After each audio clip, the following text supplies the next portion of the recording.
विश्वास का सबसे उत्तम उदाहरण है कि धनुर्धर अर्जुन ने नारायणी सेना को छोड़कर सिर्फ भगवान श्री कृष्ण को चुना था।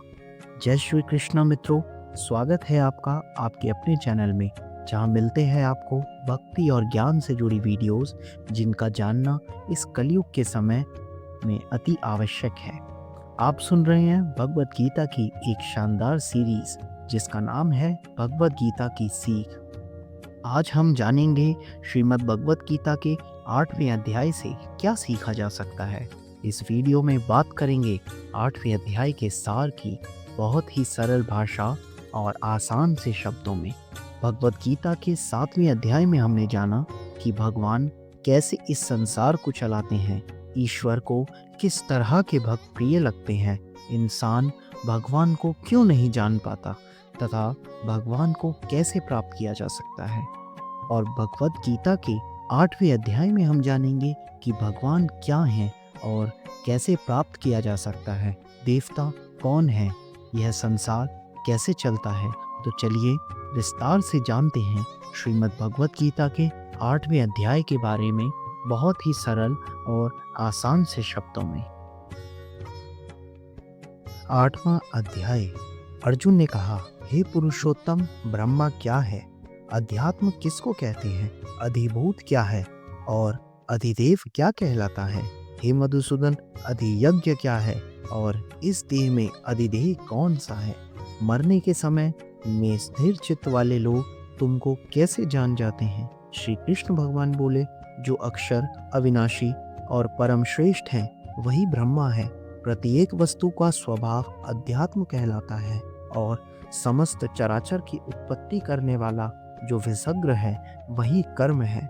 जो देह आदि नाशवान वस्तु है वही अधिभूत कहती है। विश्व रूप जो विराट पुरुष है वही अधिदेव है।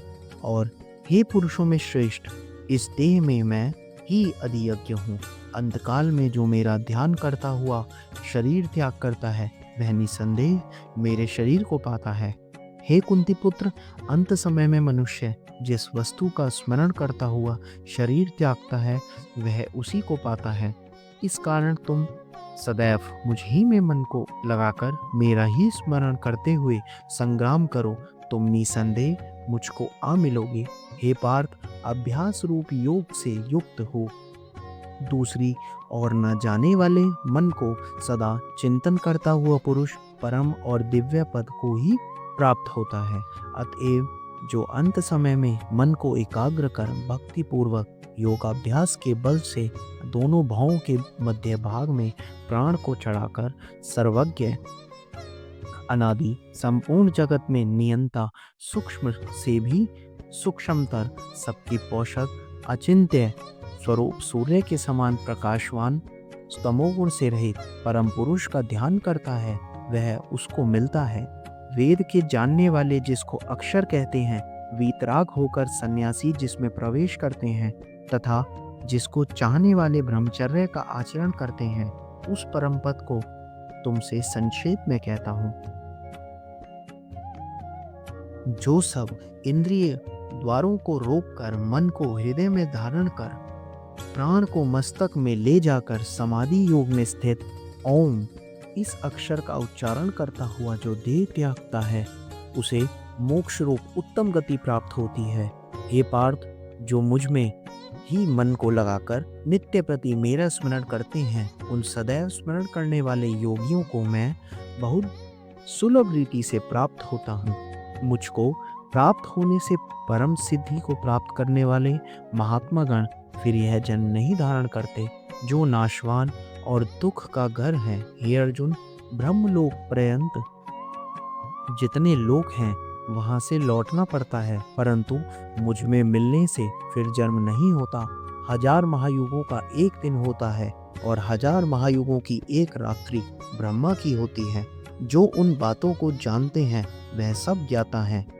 ब्रह्मा का दिन होने पर अव्यय से सब व्यक्तियों का उदय होता है और रात को उसी में लय होता है। हे पार्थ, समस्त चराचर वस्तुओं का यह समुदाय दिन में बार बार उत्पन्न होकर रात्रि के आगमन में लीन हो जाता है। इस अव्यक्त से परे दूसरा सनातन अव्यक्त है, जो इन सब के नष्ट होने पर भी कभी नष्ट नहीं होता। उस अव्यक्त को ही अक्षर कहते हैं। वही परम गति है, जिसको प्राप्त करके फिर संसार में नहीं जन्मते। वही मेरा परम धाम है, हे पार्थ, जिसके अंतर्गत सब प्राणी हैं और जिसने समस्त जगत का विस्तार कर रखा है। वह श्रेष्ठ पुरुष अनन्य भक्ति से ही मिलता है। हे भारत श्रेष्ठ, जिस काल में योगी जन देह छोड़कर फिर नहीं लौटते और जिस काल में अग्नि प्रकाश और दिन शुक्ल पक्ष हों, ऐसे उत्तरायण के 6 महीने में मृत्यु को प्राप्त होते हैं।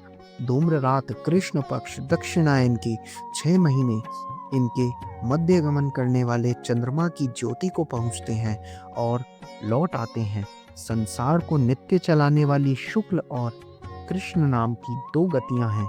एक से आने पर लौटना पड़ता है और दूसरी पर फिर लौटना नहीं होता। हे पार्थ, योगी इन दोनों गतियों का तत्व जानता है, इसी से मोह में नहीं पड़ता। अतएव हे अर्जुन, तुम सदा योग युक्त हो। वेद यज्ञ तप और दान से जो जो पुण्य फल बताए गए हैं, योगी उन सब के अधिक ऐश्वर्य प्राप्त हैं और सर्वोत्तम आदि स्थान पाता है। इति श्रीमद् भगवद गीता सुपनिषद सुप्रभा विद्या योग शास्त्रे श्री कृष्ण अर्जुन संवादे अक्षर ब्रह्म योग नाम अष्टमो अध्याय समाप्तम।